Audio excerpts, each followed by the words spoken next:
Hi everyone, thanks for joining us today for the Future of E-commerce webinar. We're going to give everyone just another minute or two to join and then we'll get started. Thanks.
Okay everyone, thanks for waiting. My name is Riley from CB Insights and I'll be walking you through a few housekeeping items before turning it over to Natan for the presentation.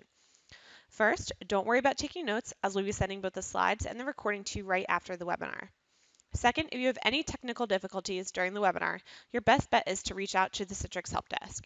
You can also tweet at us or send an email to webinar@cbinsights.com and we'll do our best to help. But again, we'll send everything out afterwards, so don't worry too much.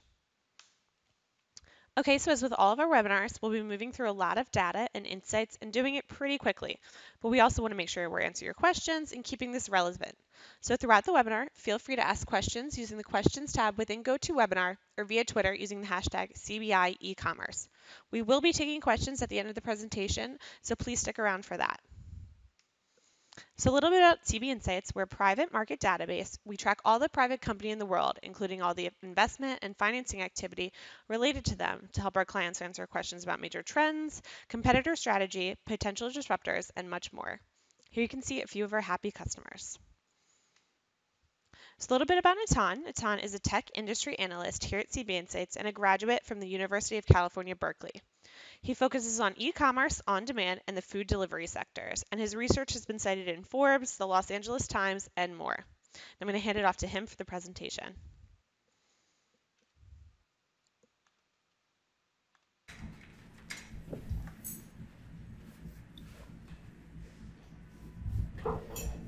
Thanks, Riley, for the introduction. Welcome, everyone, to our research briefing on future trends in e-commerce. Again, I'm Natan Reddy, and I'm a tech industry analyst here on our research team at CB Insights. Let me first take you through a quick overview of what we'll be covering today.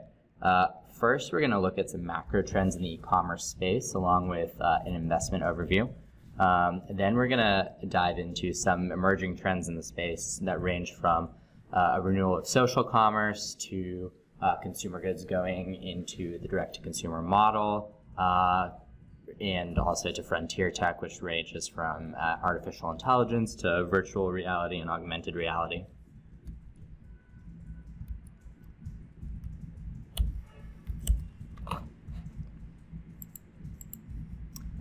Before we start, I do want to acknowledge that although this presentation does not specifically focus on the food sector, Amazon's acquisition of Whole Foods late last week represents a pivotal move for the e-commerce giant.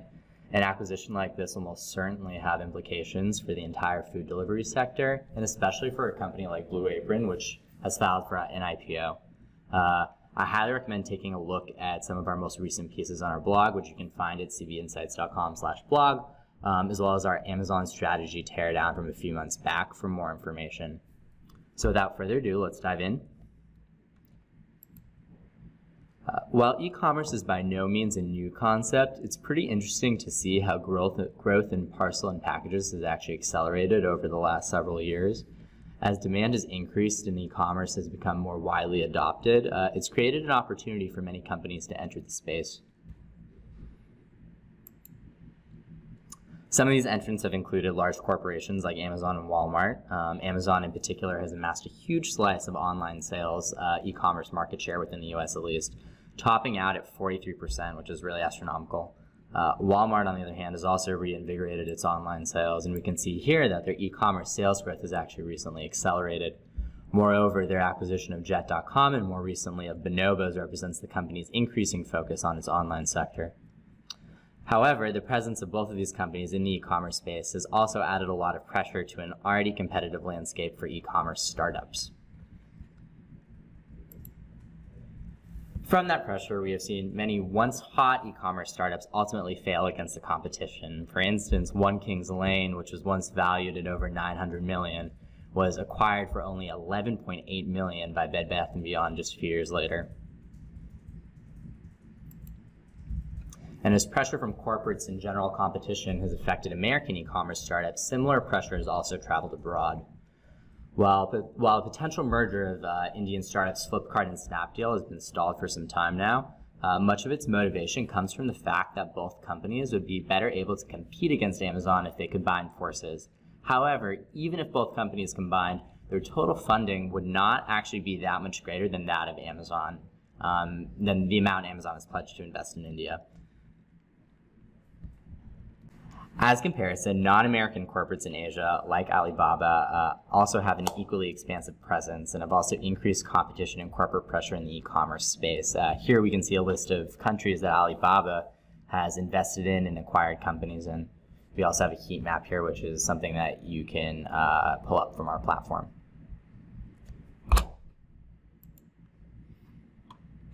And while Flipkart-Snapdeal merger is yet to take place, like we just mentioned, there has been evidence of consolidation at high levels due to this competition, such as the sale of eBay India to Flipkart, which is exemplified here in this quote by the CEO of eBay.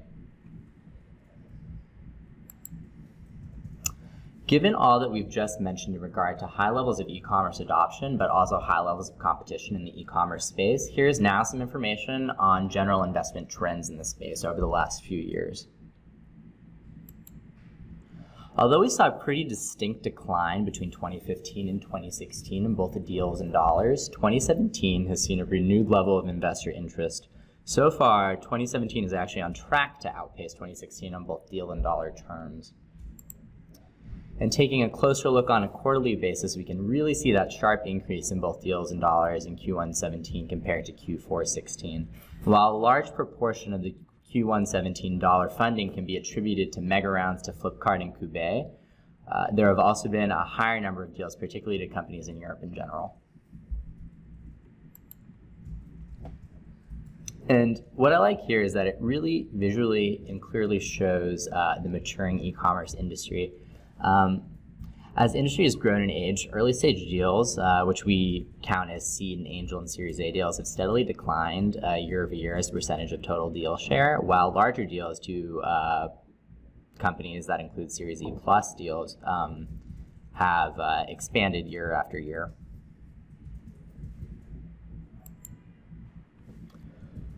Looking at this geographic deal overview, where we can see where e-commerce deals are taking place in the world, we can see that only 43% are actually taking place in the US, and deals in Asia and Europe actually have a healthy amount of activity going on.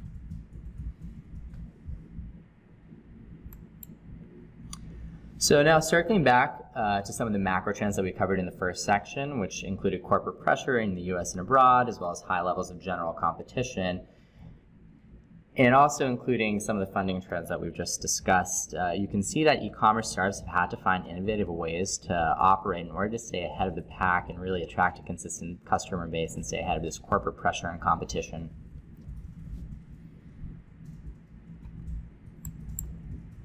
So what are these emerging trends in e-commerce? The first innovative trend we're going to cover is the renewal of social commerce. Social commerce came up as a hot topic back in 2012 when social networks began trying to sell online. However, chatter around the trend quickly dropped off and has yet to really receive a considerable amount of media attention since.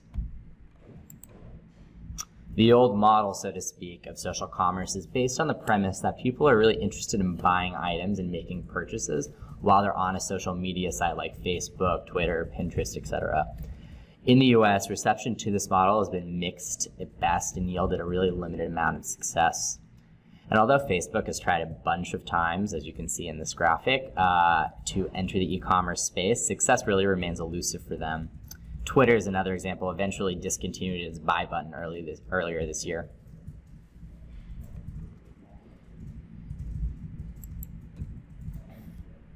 However, a company across the Pacific has been developing a business model that has taken a new spin on social commerce.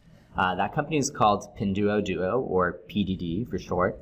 It was founded by an ex-Googler named Colin Huang, who developed a business model that's really quickly caught on in China. PDD essentially acts as a social buying e-commerce platform. Users can browse items for sale while chatting with friends at the same time. PDD also incorporates a group discount feature in which prices are lowered if customers can get their friends to buy in too. From an investment perspective, in 2016, the company actually received a 110 million Series B round that valued the startup at 1.5 billion, officially giving it unicorn status. But what exactly sets PDD's model apart from past attempts at social commerce? For one, PDD operates as an e-commerce platform first that integrates social features second, rather than starting off as a social media platform that then integrates e-commerce related features such as buy buttons on Facebook. Secondly, PDD uses a gamified and group discount features which help entice users to really stay in the app and spend more time in an addictive sort of way. And third, and probably most important, PDD incorporates with a very significant app called WeChat in China. It's a messaging app that's already widely adopted by the population and has other uses such as for mobile payments. So what this allows is for PDD to take advantage of this existing user base. It also touches on the fact that the Chinese market and consumers in general have evolved in a different manner than that of the population of markets in the US and the West. And while in the US, we tend to keep e-commerce and buying online very separate from social media, the population in Asia is much more used to integrating these two different types of concepts, and this absolutely lends to some of the success of PDD. I think what the question is could this model also really work if it was implemented in the US, and that really has yet to be seen. And in other startups, here are another few companies that are also part of the second wind of social commerce, again, acting as e-commerce platforms first that then incorporate social and community building elements secondly, online. Kidizen, for example, acts as an online platform for parents to buy and sell children's clothing. The site also allows parents to build a community online by sharing their favorite styles with each other and tips and advice, etc. I would also like to explain some of the scores right here on the side. They're called mosaic scores, and they're on the right-hand column right there. And what it is it's a type of score developed by a proprietary algorithm at CB Insights, which measures the health of companies, which takes into account different factors like funding, media attention, etc. The score goes up to 1,000, and these particular companies have a very high score relative to their peers. And moving on to other companies, corporates have also taken an interest in the social commerce space. We uncovered an Alibaba patent using CB Insights patent database, which focuses on patenting a group chat experience in which multiple buyers can interact with each other in regard to a single product. Alibaba has also put some of this social commerce interest into practice already with their e-commerce platform Taobao. Taobao is known to incorporate features which users can chat with friends, join online groups. Again, showing another example of how such a model can be made successful in Asia, though has yet to be proven in the West. So moving on to another trend, the transformation of consumer goods into the direct-to-consumer or D2C model is something that's really developed into a strategic advantage for many consumer goods players. As an example of corporate pressure in this particular area that we discussed above, Amazon recently held a meeting in which it tried to convince its consumer goods suppliers to redesign their products for online sales rather than in-store sales. And while this alone may not sound like something bad, it does highlight an interesting contrast. Amazon both enables and directly competes against its consumer goods suppliers through the sale of its own private labels, which have done actually quite well and gained a lot of traction per the chart on screen. For consumer goods, this puts them in an uncomfortable position because it means that they're both dependent on Amazon but competing against them at the same time.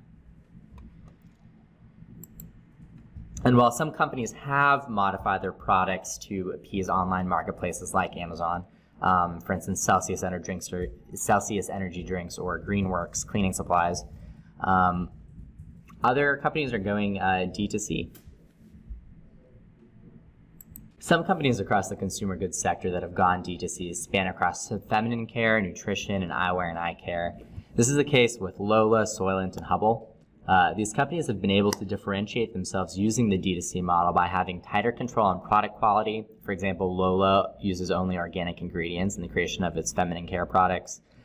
They've also been able to control customer experience. Many of these companies employ a subscription-based business model so that customers can get products delivered at their convenience and on a regular basis as well. Another company that has gone a step further in the D2C model is Harry's Razors. The startup actually bought its own factory in Germany, and it has been a good case on the study of the advantages of verticalization. By owning its own factory, the company now has direct control over the quality of its products, the price at which they set their product at, and ultimately the margins of their business. And it's curious to note if this really sets a precedent as a way for consumer goods companies to succeed against larger companies like Amazon and Walmart, as it highlights an entirely new relationship between manufacturing and brands. And on the topic of manufacturers, we're brought onto our next innovative e-commerce trend, the rise of discounted e-commerce sites based on the direct-from-manufacturer model. So what is the direct-from-manufacturer model? The direct-from-manufacturer model, more simply, is a direct sale of products online directly from manufacturers who are often in Asia in a way that completely bypasses retailers. This allows items for sale to be sold at a highly discounted price, which is really hard to find anywhere else since it completely cuts down on any markup. The two most prominent companies to take advantage of this business model have been Wish and Holler, both of which made many headlines over the last year. Taking a look at both of their funding histories over the last several years, we can see that both startups have attracted capital from investors over time. Using CB Insights enhanced valuation data, we can also see the valuation histories of both startups over time, with Wish reaching unicorn status at a valuation of $3 billion. And as we explained back about Mosaic scores a few slides back, it's evident that both of these startups have quite a bit of momentum going on at the moment.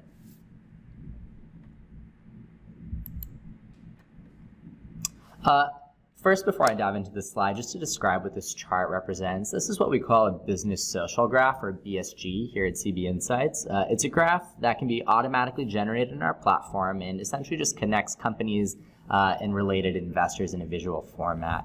So here we can see how Wish and Holler have attracted a lot of investor interest. But drilling down more specifically to particular investors, we can also see that there have been a number of smart money venture capital investments among these two companies as well. So what a smart money venture capital firm is a group of 24 VC firms that we've defined at CB Insights as having been responsible for a disproportionate amount of investor returns. Some of these include well-known firms like Sequoia Capital or Bessemer Venture Partners. In the case of Wish, it's been funded by Smart Money Investor Founders Fund. In the case of Holler, it's been funded by KPCB, Lightspeed Venture Partners, and Index Ventures. And it's quite notable since Holler has quite a bit fewer investors, yet has 3 smart money investors. Although this has worked for online discount marketplaces, is it possible that consumer goods companies could also adopt this business model too? BeautyPie is an example of a startup that has employed the direct-from-manufacturer model and has received a lot of attention for doing so. The company sources makeup from the same manufacturers as high-end luxury makeup retailers, but completely cuts out on middlemen and thus sells its products at a highly reduced rate. And here we have a quote from BeautyPie's CEO, Marcia Kilgore, talking about her motivation to go out and use the direct-from-manufacturer model. So now moving on from smaller, low-cost items, while we once thought big-ticket consumer durable items would be confined to offline sales, we're now finding that people are even willing to buy these expensive items online without the need to see them in person first. One notable area exhibiting this trend is the online used car sales industry. As online used car sales have expanded in the US and abroad, many of these startups have taken on different types of business models in order to differentiate themselves. This includes startups such as Vroom or Shift, which primarily operate on a B2C basis, while other startups such as Auto1 Group in Europe operate on a B2B basis in which they sell cars directly to dealers. Specifically, startups using a B2C business model have tried to take advantage of the dissatisfaction felt by many car buyers in the traditional offline dealership market. Many buyers often feel swindled or worn out from the overly complex buying process. These startups aim to offer a buyer-friendly, convenient, and speedy transaction process. It is worth noting that although online used car sales has room for growth, not all players have actually been successful. For example, BP, which was a car online selling and buying platform, shut down late last year, and Carvana, which IPO'd this year, has had a post-IPO performance that's been mixed at best. Looking at trends abroad, within China specifically, there's been a massive amount of capital poured into the online used car space. Guazi, just earlier this month, which is a P2P used car marketplace, received a $400 million deal from Blue Run Ventures and Sequoia Capital China. This highlights how even currently investors are still continuing to throw large sums of money at these used car online platforms, specifically in China. And here we got a quick quote from Vroom's CEO on their focus on fast, customer-friendly buying and delivery process, as I mentioned earlier.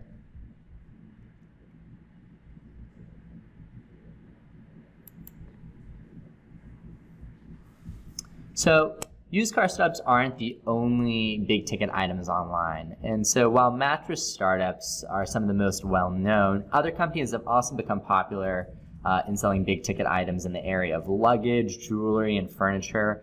Made at Home, for example, is a company that tries to sell quality online furniture using the D2C model with an emphasis on customization for each client. It's also worth noting that although many of these startups have gained some level of traction, not all have been ultimately sustainable. And such is the case with One Kings Lane, which I mentioned earlier in the presentation, which also sold some big ticket furniture items, but was ultimately acquired for almost $1 billion less than it was originally valued.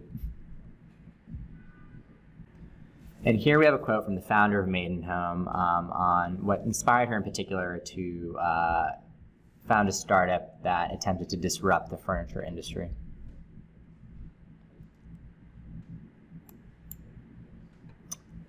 So the next part of the deck will touch upon areas that cover frontier tech, including artificial intelligence, virtual reality, and augmented reality.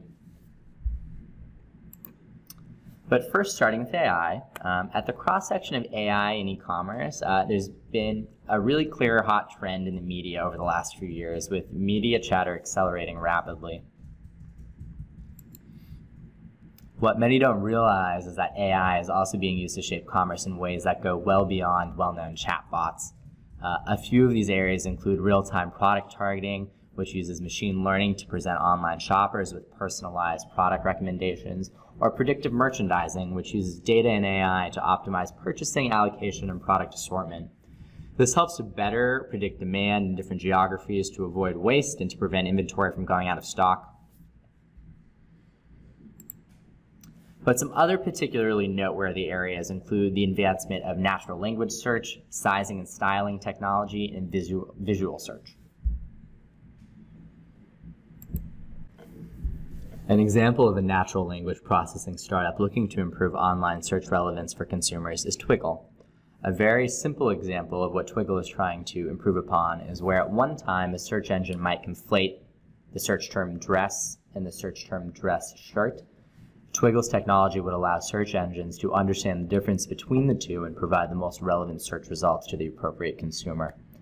The company just received a $15 million Series B round of funding last month, and one of its main advantages over its competitors is that it's e-commerce customers that would use the technology can incorporate it directly into their existing search engines. Startups have also been using AI to shake up the areas of sizing and styling. One example of this is the startup FindMine, which acts as a B2B service that uses AI to combine and create different outfits and looks using disparate merchandise across a business's e-commerce platform. On the other hand, another type of startup doing AI sizing and styling is Invertex.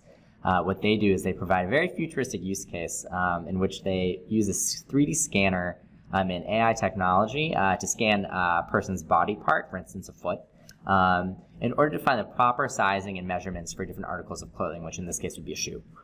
And if a technology like this took hold, it could potentially improve customer satisfaction highly and really reduce return rates. And a final area of AI in commerce that has recently received a bump in investor interest is the area of visual search. And while still an emerging technology, startups like Rockstyle, for example, are using deep learning to allow consumers who see an object they like in real life, A, find out what the object is, B, find out where they can buy it, and C, find out what else might go well with it. Cortexica is another example of a visual search startup. What it does is it empowers e-commerce platforms by allowing customers on those platforms to take advantage of visual search technology. They're able to upload photos of something they like, and they're able to find something on that particular e-commerce platform that's similar to what they're looking for. So now transitioning to the areas of VR and AR, we can see here, just like with AI and commerce, both topics in conjunction with e-commerce have witnessed an increase in media attention, especially over 2016 and 2017. And both VR and AR have hit e-commerce headlines in the last year, with many corporates also seeking initiatives in the space.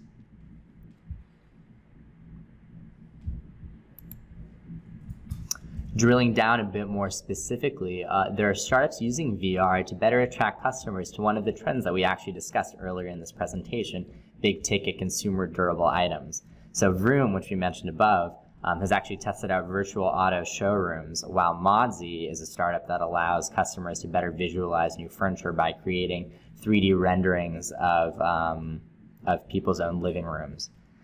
And while this clearly reduces the need for physical stores or lots of cars, what it also actively and importantly does is it helps a customer to feel more comfortable buying a pricey item that they really haven't seen in person and they may not feel comfortable buying otherwise.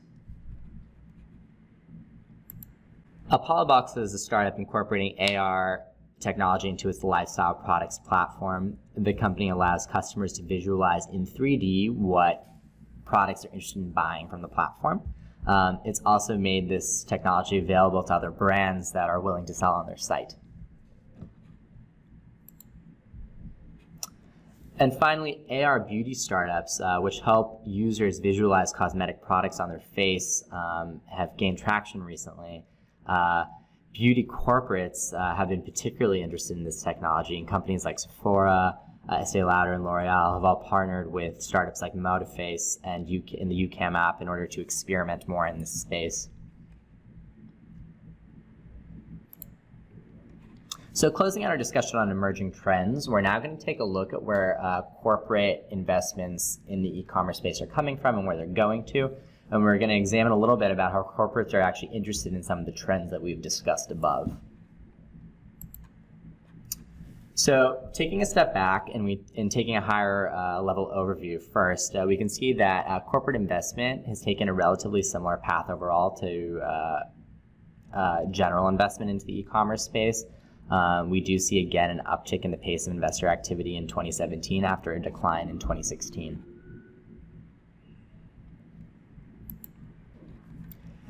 And while we have seen a slight increase in the pace of consolidation in 2017, tying back to increased competition, as was the case with eBay India's sale to Flipkart, which we mentioned above, exit activity is still not on track to be as high as it was in 2015. And it's also important to note that not all exits necessarily represent the best possible outcome for a startup.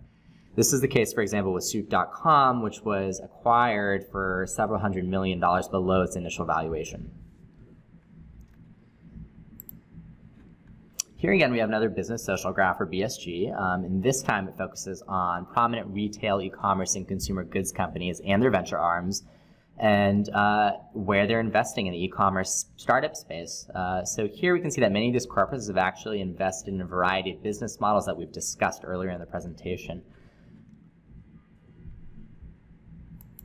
And if we drill a little bit more down, we can see several specific examples of this, including Unilever's interest in the D2C consumer goods space with its acquisition of Dollar Shave Club, as well as Target's interest in the consumer durable space with its investment in Casper. And although not pictured, Walmart's recent acquisition of Bonobos represents the company's ambitions to grow even further into e-commerce after it already acquired discount e-commerce platform Jet.com. So moving on to our last piece here on the topic of what lies even further ahead. After an analysis of some patents and very early stage trends, we see that the future of e-commerce may become more predictive and personalized than ever before. From a predictive angle, Walmart applied for a patent that would use IoT tagging technology to tag and track items that may need replenishment after they're used. One use case they listed would be an auto-replenishment system in which customers could automatically have certain products delivered to them after it is determined that they're running out of a particular item. Another area related to prediction that I find particularly interesting and fascinating is the growth and expansion of what we call the Internet of Eyes. And what this is with the devices such as Amazon Echo Look coming out, or Google Lens, which will bring AI technology directly to smartphone cameras, corporations will now have visual data about how we look at the world and the world around us like never before. They'll be able to better use this information to predict what we might want to buy, or where we might want to go, or what advertisements are best targeted for us. And beyond prediction, Amazon has patented on-demand production and manufacturing. This brings to light the idea of personalization, customization on a mass scale, and if implemented, could entirely redefine the way we think of buying goods. Moreover, with data from the Internet of Eyes, this type of technology could also be used to adjust what companies choose to manufacture sort of in real time based on this visual data. Okay. So with that, we conclude the presentation. Thanks everyone for listening. And now we're going to answer a couple of questions from the audience.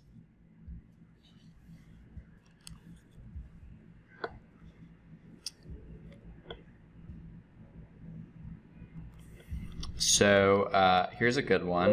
Where is Amazon most vulnerable?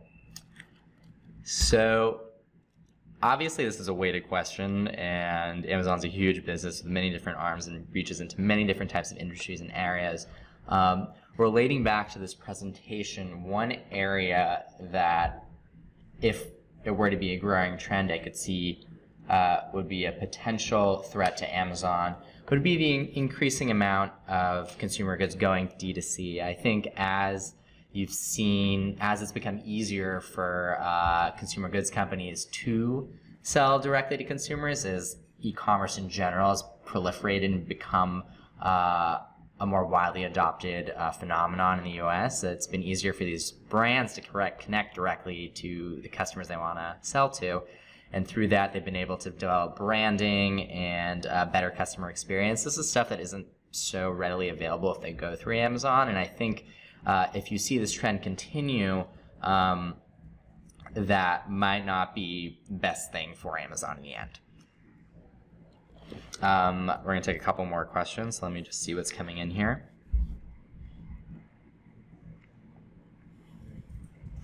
Okay, here's another good one. How is e-commerce adoption different between different countries? Okay, so again, this was sort of touched upon earlier in the presentation, but I think some of the, rather than between a country and a country, if you take sort of Asia versus Europe and the United States, I would say one of the biggest differences we've seen, and again, I mentioned this a little bit before, is the way in which in the West we tend to segment e-commerce and buying from social media and social interaction. We think of them as two separate things. You either go to Amazon and buy something, or you go on Facebook to browse and chat with friends, but it really has not been integrated very well. Where in Asia, for example, you get companies like WeChat, which has sort of been an all-in-one app in which people do many things in their daily life using WeChat, including chatting with friends, doing mobile payments. So especially when you have a factor like mobile payments in there, going towards e-commerce through WeChat is not that much of a bigger step. And that's what companies like Pinduoduo have been able to take advantage of. So I think what will be interesting to see is if the US and the West, if it's able to combine those two different types of concepts, if people are able to combine those two types of concepts and become more accustomed to engaging with their friends and buying things at the same time online. I think that's a very particular difference between two regions of the world and something that will be interesting to watch going forward. So we'll take one last question here. So just give me one moment again. All right, here's for the last one. What's an area of e-commerce that has yet to be disrupted? So, all right, although we don't generally consider grocery food delivery to be a part of e-commerce at CB Insights based off our physical goods definition, in this case, I would consider it a thing, especially given Amazon's acquisition of Whole Foods. And just for the sake of answering this question, I would say, although obviously there's been a lot of grocery delivery startups that have entered the space, such as Instacart and meal kit delivery startups like Blue Apron, etc., grocery delivery has not been widely adopted by any means on the same level as regular e-commerce in terms of buying and selling clothes online. And I think a reason for that is food delivery by nature is an extremely low margin, highly logistically complex business, especially given the perishable nature of the items. Because of that, grocery delivery startups have often had to set high prices in order to just get margins high enough so that they can continue to operate. And what this means is that although some wealthier consumers or certain consumers on certain occasions might be willing to pay that premium in order to receive the convenience of grocery delivery, it hasn't quite reached that point where people are willing to pay that higher premium on a mass scale for that convenience, because people just don't see it as being worth it and they'd rather just go to the store and save money. So I think what you would need to see here is a fundamental shift in the business models of some of these companies so that they're able to truly compete with in-store grocery prices. Otherwise, people aren't really going to want to shell out that extra money for just the convenience of having it delivered.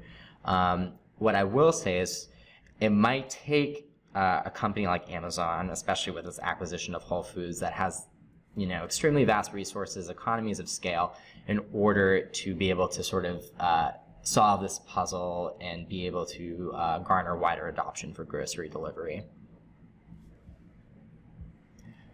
So with that, we are going to wrap up the questions section of this presentation. And again, thank you all for listening in on this research briefing on the future trends in e-commerce. And we look forward to hearing from you soon. If you have any questions, feel free to email me at my email, which is nready@cbinsights.com, or go to our website, cbinsights.com. Thank you.